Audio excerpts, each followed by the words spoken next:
नमस्कार दोस्तों, एक बार आप सबका फिर से बहुत बहुत स्वागत है आप सभी का आपके अपने यूट्यूब चैनल डियर गुरुजी पर। तो गाइज, जैसा कि आप सभी को पता है यहाँ पर कितने बज चुके हैं, सुबह के बज चुके हैं 7। और डेली सुबह 7 बजे आप सभी के लिए मैं यहाँ पर जो इंपॉर्टेंट हिंदी के क्वेश्चन इस समय प्रोवाइड कर रहा हूँ। तो जितने लोग यहाँ पर जुड़ रहे हैं सभी लोग बता दीजिए आवाज़ क्लियर आ रही है कि नहीं आ रही है। टेलीग्राम पर फॉर फ्री PDF आप लोग हमसे जुड़ सकते हैं। इंस्टाग्राम पर फॉलो कर लीजिए, क्योंकि मैं आपको डेली इंस्टाग्राम पर नए नए वीडियो जो है देता रहता हूँ। और साथ ही साथ दोस्तों, आप सभी को पता है मेरी जो क्लासेस हैं अनअकैडमी पे भी चलती हैं डेली, तो आप लोग वहाँ पे भी मेरी क्लासेस जो है ले सकते हैं। सिंपली आपको अनअकैडमी का लर्निंग ऐप डाउनलोड करना है और मुझे वहाँ पे जा करके फॉलो कर लेना है। ठीक है, वहाँ पे जा करके फॉलो कर लेंगे तो आपको क्या मिलेगा, आपको बहुत सारे बेनिफिट मिलेंगे। जैसे कि वहाँ पर जो मेरी क्लासेस चलती हैं उनका नोटिफिकेशन आपको मिलता रहेगा। साथ ही साथ दोस्तों, मेरी जो और भी अदर जो वहाँ पर मैं एक्टिविटी टेस्ट सीरीज या जो भी कुछ देता हूँ वो आपको वहाँ पर बिल्कुल फ्री में मिलता रहेगा। बस सिंपली आपको इस कोड का यूज़ करना है। ठीक है डियर गुरुजी, आप लोग इस कोड का यूज़ करेंगे तो आप लोग मेरी क्लासेस को ले सकते हैं, मेरी क्लासेस को देख सकते हैं। और अगर आप लोग प्लस में जुड़ना चाहते हैं किसी भी कैटेगरी में, A to Z किसी भी कैटेगरी में प्लस में जुड़ना चाहते हैं, तो आप लोग भी प्लस में जुड़ सकते हैं इस वाले कोड का यूज करके। तो चलिए, काफ़ी लोग यहाँ पर देखिए जुड़ चुके हैं। स्टार्ट करेंगे आज की इस क्लास को। तो क्लास को शुरू करने से पहले एक छोटा सा आपके लिए होमवर्क। ठीक है, आपको पता है ना मैं डेली आपको वीडियो में होमवर्क देता हूँ। तो कल जो मैंने पढ़ाया था उसी से एक मैं होमवर्क दे रहा हूँ कि कमीज किस भाषा का शब्द है। आपका होमवर्क क्या है भाई, कमीज जो दिया गया है किस भाषा का शब्द है। सभी लोग यहाँ पर बताते हुए चलेंगे, कमीज जो दिया गया है वो आपका किस भाषा का शब्द है। आप लोग को कमेंट करके मेन कमेंट बॉक्स में बताना है। तो चलिए अभी स्टार्ट करते हैं क्लास को। तो आज का जो पहला क्वेश्चन आपके सामने ये रहा, निम्नलिखित में से वर्तनी की दृष्टि से कौन सा शब्द अशुद्ध है। अशुद्ध शब्द यहाँ पर बताते हुए चलेंगे। यहाँ पर अशुद्ध शब्द जो है आपका कौन सा हो जाएगा, पुष्पांजलि, निरपराध, भास्कर या उज्ज्वल। देखिए उज्ज्वल की अगर हम बात करते हैं तो बिल्कुल शुद्ध रूप में लिखा गया उज्ज्वल, आधा या 2 बार होता है, कोई दिक्कत नहीं है। ऑप्शन नंबर हम बात करते हैं बी के बारे, निरपराध, निरापराध लिखा गया है, जबकि हम लोगों ने क्या पढ़ रखा है, निरपराध पढ़ रखा है। तो जितने लोग यहाँ पर जवाब दे रहे हैं ऑप्शन नंबर बी वाला, निरप्लस अपराध और निरापराध नहीं निरपराध होता है, रा पे आ की मात्रा नहीं लगेगी। तो ऑप्शन नंबर बी यहाँ पर जो है आपका अशुद्ध शब्द हो जाएगा। चलिए दोस्तों, आते हैं अगले क्वेश्चन की तरफ। तो पूछा गया है कि निम्नलिखित में से कौन सा शब्द अमृत का एक पर्यायवाची नहीं है। अमृत का एक पर्यायवाची कौन सा नहीं है, सुधा, अमीय, मधु और रसाल। अच्छा प्रश्न है, अच्छा क्वेश्चन है। और जवाब जो देते हुए चलेंगे, इसका जो सही उत्तर आपका क्या हो जाएगा। यहाँ पर अगर देखा जाए तो जो आपका रसाल दिया गया है, रसाल की अगर हम बात करते हैं तो रसाल जो आपका क्या हो जाएगा भाई, आम का पर्यायवाची होता है। तो जितने लोग यहाँ पर ऑप्शन नंबर डी जवाब दे रहे हैं वो लोग यहाँ पर बिल्कुल करेक्ट हो जाएंगे। चलिए अगला क्वेश्चन देखिए, आपसे क्या पूछा गया है, निम्नलिखित वाक्यों के में से संबंध कारक वाले वाक्य को पहचानना है। किसको पहचानना भाई, संबंध कारक वाले वाक्य को पहचानते हुए चलना है। यहाँ पर संबंध कारक वाला कौन सा हो जाएगा, राम खाना खाता है, राधा का कुत्ता। देखो संबंध में का, की, के, रारी, रे आता है कि नहीं आता है, तो राधा का कुत्ता ये आपका दोस्तों संबंध कारक वाला हो जाएगा। ठीक है, तो जितने लोग यहाँ पर ऑप्शन नंबर बी जवाब दे रहे हैं, ऑप्शन नंबर बी, वो लोग यहाँ पर बिल्कुल करेक्ट हो जाएंगे, ये आपका संबंध कारक का हो जाएगा। चलिए दोस्तों, आते हैं बढ़ते हैं अगले प्रश्न पर। तो आपसे यहाँ पर क्या पूछा गया है, निम्नलिखित वाक्य में से रेखांकित किए हुए भाग में कौन सा पदबंध है। पदबंध आप सभी को यहाँ पर बताते हुए चलना भाई, देश भर के युवा बेरोजगार नहीं रहेंगे। यहाँ पर बताते हुए चलिएगा, यहाँ पर आपका क्या हो जाएगा, पदबंध, देश भर के युवा। समझिएगा ध्यान से इस क्वेश्चन को और जवाब देने का प्रयास करिएगा। तो देश भर के युवा, देखिए संज्ञा का बोध करा रहे हैं ना, तो यहाँ पर क्या हो जाएगा, संज्ञा पदबंध हो जाएगा। तो जितने लोग यहाँ पर ऑप्शन नंबर बी जवाब दे रहे हैं संज्ञा पदबंध, वो लोग यहाँ पर बिल्कुल करेक्ट हो जाएंगे। अगला क्वेश्चन, निम्नलिखित में से कर्मवाच्य का उदाहरण बताइए कौन सा हो जाएगा। कर्मवाच्य का उदाहरण सभी लोग बताते हुए चलेंगे, इसका जो सही उत्तर क्या हो जाएगा। चलिए जवाब देखिए आना शुरू हो गया है। तो इस प्रश्न का जो सही उत्तर आपका क्या हो जाएगा भाई, कर्मवाच्य पूछा गया है। चलिए जवाब देखिए आना शुरू हो गया है। तो भैया जी, कर्म की प्रधानता पत्र लिखा जाता है, मुझसे बैठा नहीं जाता। तो पहले ही ऑप्शन की बात करते हैं, पत्र लिखा जाता है, ये आपका कर्मवाच्य हो जाएगा। ठीक है, तो जितने लोग यहाँ पर जवाब दे रहे हैं ऑप्शन नंबर ए वाला, वो लोग यहाँ पर बिल्कुल करेक्ट हो जाएंगे। अगला क्वेश्चन देखिए आपसे क्या कह रहा है कि निम्नलिखित में से स्त्रीलिंग शब्द बताइए कौन सा हो जाएगा। स्त्रीलिंग शब्द आपको बताते हुए चलना है, यहाँ पर स्त्रीलिंग शब्द आपका कौन सा हो सकता है। देखते हैं कितने लोग यहाँ पर सही जवाब देते हैं। चारों ऑप्शन नहीं दिख रहे हैं, कोई बात नहीं। वेदना, अध्याय, त्याग और नेत्र। चलिए थोड़ा सा अच्छा प्रश्न है और यहाँ पर प्रयास करेंगे तो इसका भी जवाब देखिए सही ही आएगा। तो यहाँ पर स्त्रीलिंग शब्द बताइए कौन सा हो जाएगा। तो वेदना, जितने लोग यहाँ पर वेदना जवाब दे रहे हैं ऑप्शन नंबर ए वाला, वो लोग यहाँ पर बिल्कुल करेक्ट हो जाएंगे। ये आपका दोस्तों कैसा हो जाएगा, स्त्रीलिंग शब्द हो जाएगा। तो ऑप्शन नंबर ए जितने लोगों ने जवाब दिया है वो लोग यहाँ पर बिल्कुल करेक्ट हो जाएंगे। अगला क्वेश्चन पूछा गया है, निम्नलिखित वाक्य में से क्रिया विशेषण पदबंध क्या है? क्रिया विशेषण पदबंध छाटते हुए चलना है आपको यहाँ पर। उस पहाड़ी के पीछे मेरा गांव है, तो क्रिया विशेषण देखो, उस पहाड़ी के पीछे, यहाँ पर इतने ही की बात करते हैं, तो उस पहाड़ी के पीछे ये मेरा गांव है, तो ये क्रिया विशेषण, क्रिया की विशेषता जो आपका यहाँ पर बताया जा रहा है, गांव होना, गांव का होना एक क्रिया है, और कहाँ पर है, होना कहाँ पर बोध हो रहा है, उस पहाड़ी के पीछे है। तो इस वजह से ऑप्शन नंबर जो इसका ए दिया गया साथियों, ये आपका क्या हो जाएगा, ये आपका एक प्रकार से क्रिया विशेषण पदबंध हो जाएगा। चलिए आते हैं अगले प्रश्न पर। तो अगला प्रश्न सभी लोग जवाब देने का प्रयास करेंगे। वियोग श्रृंगार की कितनी दशाएं मानी गई हैं? वियोग श्रृंगार की कुल कितनी दशाएं मानी गई हैं? ये अच्छा प्रश्न है भाई, देखते हैं कितने लोग यहाँ पर सही जवाब देते हैं। वियोग श्रृंगार, देखिए श्रृंगार रस के दो भेद होते हैं, संयोग श्रृंगार और वियोग श्रृंगार। और वियोग श्रृंगार की अगर हम बात करते हैं तो इनकी टोटल 10 दशाएं होती हैं। कितनी होती हैं भाई? आपकी 10 दशाएं होती हैं। उनमें से कुछ मैं आपको बता दूं, जैसे एक अभिलाषा, चिंता, स्मृति, बहुत सारे ऐसे करके आपके टोटल 10 दशाएं होती हैं। तो ऑप्शन नंबर सी जितने लोग जवाब दे रहे हैं वो लोग यहाँ पर बिल्कुल करेक्ट हो जाएंगे। अगला क्वेश्चन क्या पूछा गया है, निम्नलिखित में से प्रशंसा सूचक विस्मयादि बोधक अव्यय कौन सा नहीं है? क्या पूछा गया है? प्रशंसा सूचक विस्मयादि बोधक अव्यय जो आपका कौन सा नहीं है? सभी लोग यहाँ पर बताते हुए चलेंगे। इस प्रश्न का जो सही उत्तर आपका क्या हो जाएगा? चलिए धीरे धीरे यहाँ पर देखिए जवाब आना शुरू हो गया है। तो इस प्रश्न की अगर हम बात करते हैं तो यहाँ पर जो करेक्ट आंसर आपका क्या हो जाएगा? देखा जाए तो यहाँ पर इस प्रश्न में प्रशंसा सूचक साधु साधु, बाप रे बाप, सुंदर और शाबाश, इसमें अगर देखा जाए तो आपका बाप रे बाप ये आश्चर्य का बोध करा सकता है, ठीक है। ये आपका प्रशंसा नहीं, बाप रे बाप आश्चर्य का, या बाप रे बाप आप कह सकते हो शोक सूचक का भी अव्यय हो सकता है, बट यहाँ पर प्रशंसा सूचक अव्यय तो बिल्कुल भी नहीं है। तो ऑप्शन नंबर सी जितने लोग जवाब दे रहे हैं वो लोग यहाँ पर बिल्कुल करेक्ट हो जाएंगे। अगला क्वेश्चन देखते हैं आपसे यहाँ पर क्या पूछा गया है, ध्यान से देखिएगा, बहुत ही अच्छा प्रश्न है। क्वेश्चन के ऑप्शंस दिख रहे हैं ना। बोरो सब रघुवंश कुठार की धार में, वारन बाजी सरत ही, वान की वायु उड़ान के लक्षण, लक्ष्य करो अरिहा समत्थरी। तो यहाँ पर आपको बताता है ये पंक्तियों में कौन सा रस है। चलिए भाई इन पंक्तियों में आप सभी को रस बताते हुए चलना है। क्वेश्चन नंबर 10 है। तो यहाँ पर अगर देखा जाए तो जब आपको यहाँ पर क्या हो सकता है, अगर क्वेश्चन नंबर 10 की अगर हम बात करते हैं तो यहाँ पर देखा जाए तो ध्यान से आपका हो जाएगा क्या, रौद्र रस। कुछ लोग यहाँ पर जवाब दें, जहाँ पर किसी विरोधी, किसी अपकारी आदि के कार्य होने की चेष्टा का बोध होता है, या क्रोध नामक स्थायी भाव जागृत होती है मन के अंदर, तो वहाँ पर क्रोध रस होता है, रौद्र रस होता है। तो यहाँ पर रौद्र जितने लोग जवाब दे रहे हैं ऑप्शन नंबर डी, वो लोग यहाँ पर बिल्कुल करेक्ट हो जाएंगे। चलिए अगला क्वेश्चन देखिए आपसे यहाँ पर क्या पूछा गया है, उपविराम का चिन्ह बताइए क्या हो जाएगा। उपविराम बहुत ही अच्छा प्रश्न है और जवाब देने का प्रयास करेंगे। उपविराम यहाँ पर कौन सा हो जाएगा? ये देखो पहला जो लगा है ये आपका क्या उपविराम होता है कि नहीं होता है? तो पहले ऑप्शन की बात करते तो ये आपका पहला उपविराम है। दूसरा ये आपका अर्धविराम होता है, ठीक है, ये आपका अर्धविराम है। ये प्रश्नवाचक है। चारों ऑप्शन क्लियर करते हुए चलेंगे, प्रश्नवाचक हो जाएगा। इसके अलावा यहाँ पर अगर हम बात करते हैं, ये आपका छोटा ब्रेकेट जिसको बोलते हैं। तो यहाँ पर जितने लोगों ने जवाब दिया है ऑप्शन नंबर डी वाला, वो लोग यहाँ पर जो है बिल्कुल करेक्ट हो जाएंगे। चलिए अगला क्वेश्चन देखिए आपसे यहाँ पर क्या पूछा गया है, ध्यान से देखिएगा और सभी लोग जवाब जो देने का प्रयास कीजिएगा। चलिए ध्यान से देखिए, कबीरदास, तुलसीदास, सूरदास आदि कौन कौन से संत कवि हैं?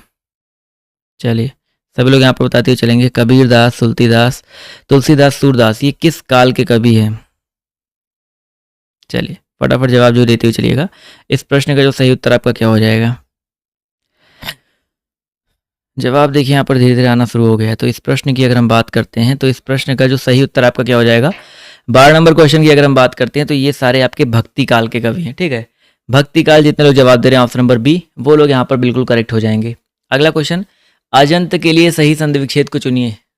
अजंत के लिए सही संधि विच्छेद को जो चुनते हुए चलना है, यहाँ पर क्या हो जाएगा? बहुत ही आसान सा प्रश्न है। क्वेश्चन नंबर आपका यहाँ पर देखिए 13 दिया गया है, जवाब देखिए आना शुरू हो गया। तो अच प्लस अंत, देखिए ये चीज याद रखिएगा, अच प्लस अंत, चा का इसका तीसरा क्या होता है, चाचा जा में परिवर्तन हो जाता है। मैंने आपको बहुत अच्छे से व्यंजन संधि पढ़ाया हुआ है। छोटा सा वीडियो है, शायद 10-15 या 20 मिनट का कह सकते हो, ध्यान नहीं है कितने मिनट का वीडियो, बट ये चीज़ याद रखिएगा। ये आपका जो है आपका किसका बोध कराता है, यहाँ पर देखा जाए तो ये आपका अजंत जो है आपका व्यंजन संधि का उदाहरण है। क्लियर है।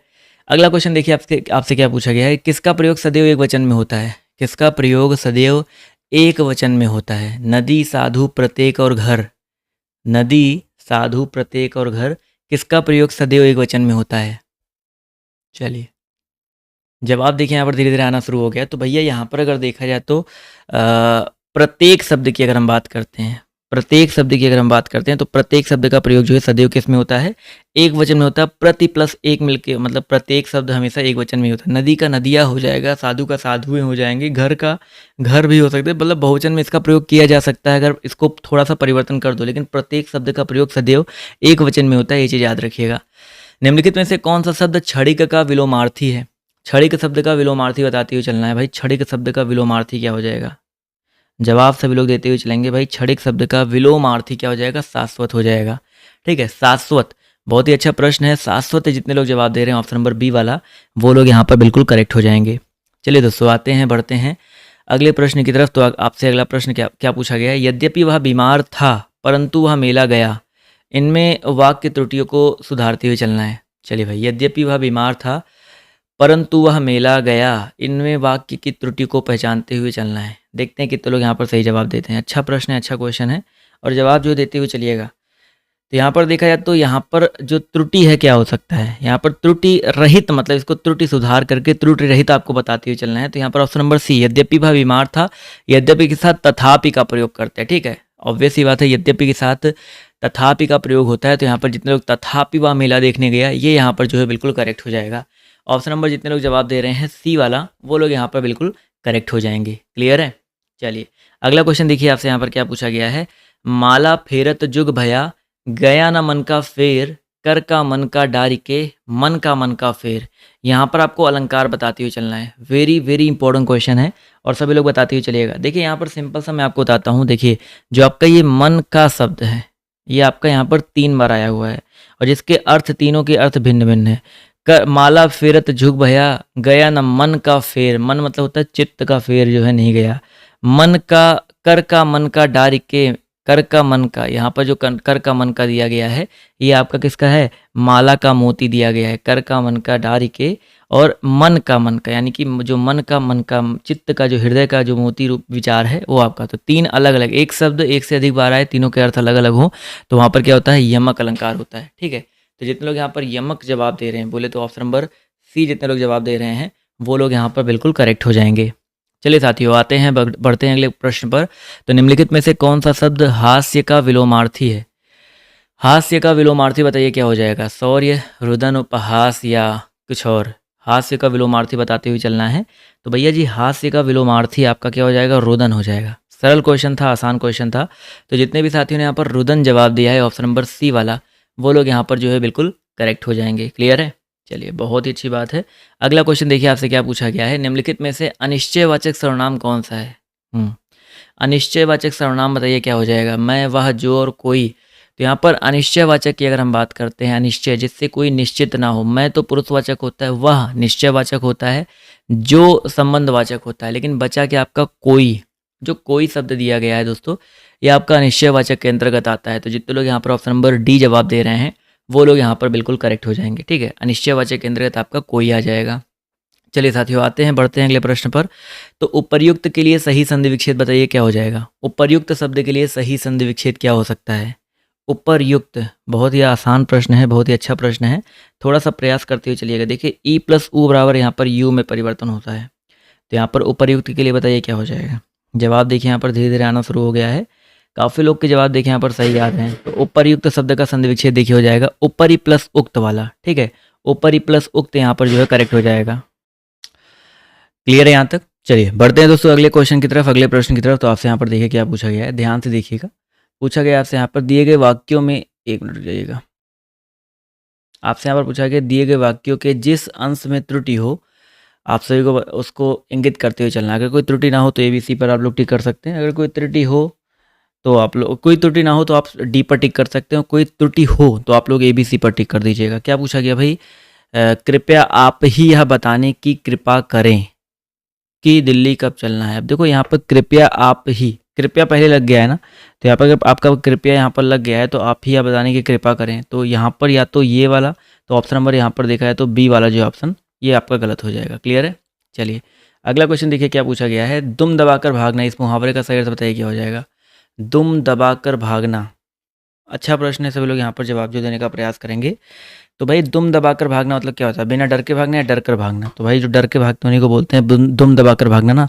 तो ऑप्शन नंबर जितने लोग सी जवाब दे रहे हैं वो लोग यहाँ पर बिल्कुल करेक्ट हो जाएंगे। अगला क्वेश्चन देखिए क्या पूछा गया है। कौन सा वाक्य सात्यता बोधक भविष्य काल में है? सात्यता बोधक भविष्य काल में कौन सा वाक्य है?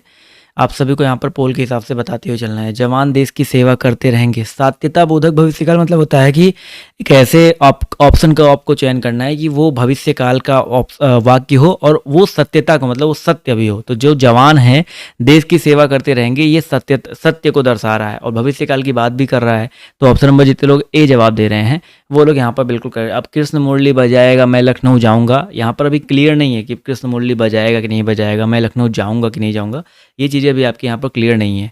अगला क्वेश्चन देखिए आपसे क्या पूछा गया है। टेस्टिमोनियल का हिंदी अनुवाद बताइए क्या हो जाएगा? अच्छा प्रश्न है, इसका जवाब जो देने का प्रयास करेंगे। टेस्टिमोनियल का जो आपका पूछा गया है हिंदी अनुवाद, थोड़ा सा ऊपर कर देते हैं, अभी आपको दिख रहा होगा। तो इस प्रश्न का जो सही उत्तर आपका क्या हो सकता है? जवाब देखिए यहाँ पर धीरे धीरे आना शुरू हो गया है। तो इस प्रश्न का जो सही उत्तर आपका क्या हो जाएगा? बिल्कुल सही जवाब आ रहा है सर। टेस्टिमोनियल का जो आपका कह सकते हैं हिंदी अनुवाद है आपका क्या होता है? ऑप्शन नंबर जितने लोग जवाब दे रहे हैं अनुशंसा पत्र, परिचय पत्र, स्तुति पत्र, तो इन सब में आपका जो है देखा जाए तो सी वाला ऑप्शन प्रमाण पत्र। ठीक है, वैसे प्रमाण पत्र के अलावा प्रमाण पत्र, भेंट, विवरण, टेस्टिमोनियल का मतलब बहुत कुछ हो सकता है, वो ज़्यादा शुद्ध रूप में यहाँ पर प्रमाण पत्र आपका हो जाएगा। अगला क्वेश्चन पूछा गया आपसे यहाँ पर कालिंदी।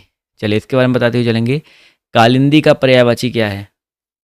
सरस्वती है या लक्ष्मी है, यमुना है, आपका गंगा है? अच्छा प्रश्न है, सभी लोग यहाँ पर बताते हुए चलेंगे।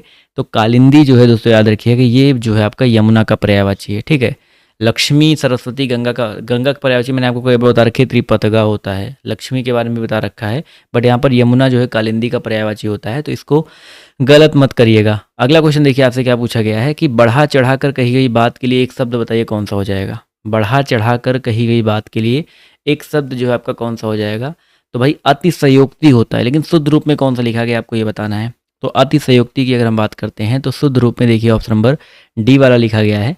तो जितने भी साथी, जितने दोस्त यहाँ पर डी जवाब दे रहे हैं अतिशयोक्ति में, वो लोग यहाँ पर बिल्कुल करेक्ट हो जाएंगे। अगला क्वेश्चन पूछा गया है कि विकृत आकार, वेश, बोली, चेष्टा, व्यवहार आदि के वर्ण से उत्पन्न होता है।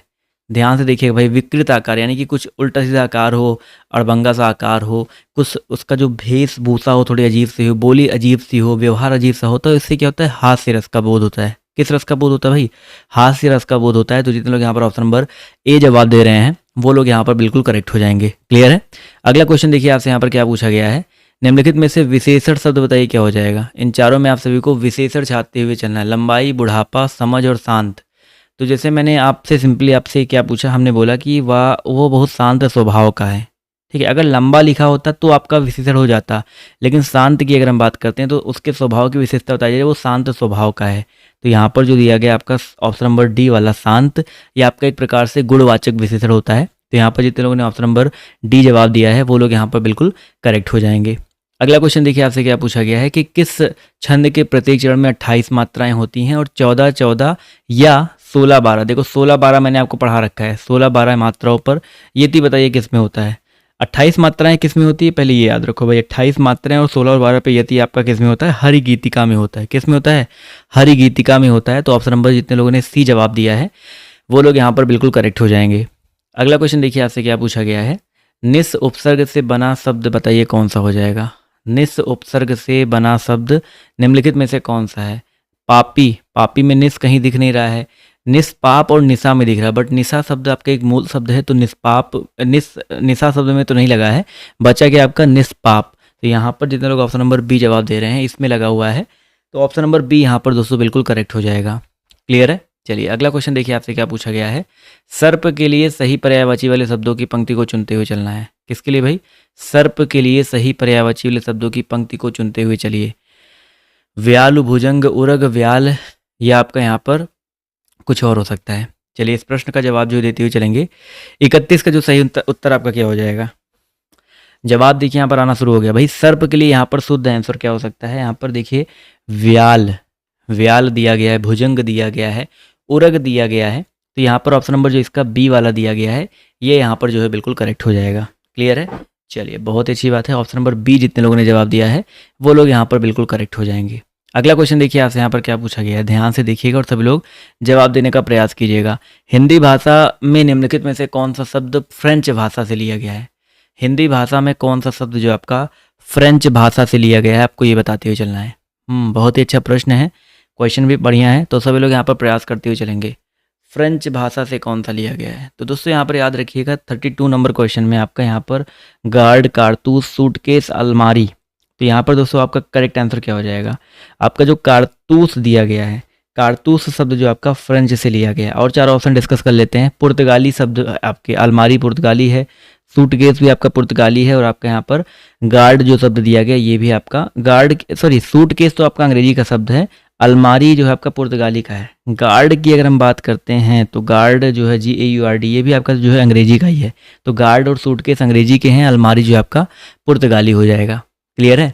चलिए, यहाँ तक आई होप सबको क्वेश्चंस क्लियर हो गए होंगे। तो आप लोग जल्दी से आप लोग अगली क्लास में आ जाइए जो कि आपकी GK और GS की चलने वाली है। वहाँ पर भी मैं आप सभी के लिए इसी तरह के कुछ इंपॉर्टेंट क्वेश्चंस लेकर के आया हूँ। तो आप लोग फटाफट अगली क्लास, जी हाँ पॉलिटी स्पेशल चलती है, तो वहाँ पर जो है फटाफट आप लोग आ जाइए। तो आज की इस क्लास में सिर्फ इतना ही। अभी के लिए बाय बाय, टेक केयर, जय हिंद, जय भारत। मिलते हैं आप सभी से अगली वाली क्लास में। धन्यवाद क्लास में जुड़ने के लिए।